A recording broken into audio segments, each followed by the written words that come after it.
माहेरी गेल्यावर दिवस किती लवकर जातात ना, 4-5 दिवससुद्धा कमी पडतात. सो मी चालली मामाच्या घरी. माझ्या मामाचं घर आणि मम्मीचं घर एकाच गावात आहे. तर मामाने ना वरती रानात गुरं बांधली होती, म्हणजे की त्यांना हिरवं हिरवं चांगलं खायला भेटावं म्हणून.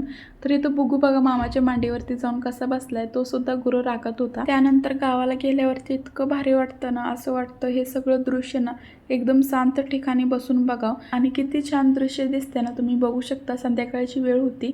शेतकरीचं सांगायचं झालं ना, तर त्यांना जेवायला सुद्धा वेळ भेटत नाही.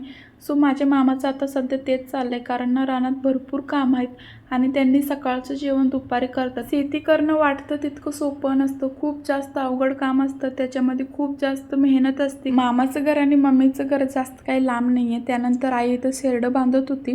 सो मी माझ्या आजीला ना आई म्हणते. तर कोण कोण आपल्या आजीला आई म्हणतं मला नक्की कमेंट करून सांगा. मी तर आईच म्हणते. चला भेटू नेक्स्ट व्हिडिओमध्ये. बाय.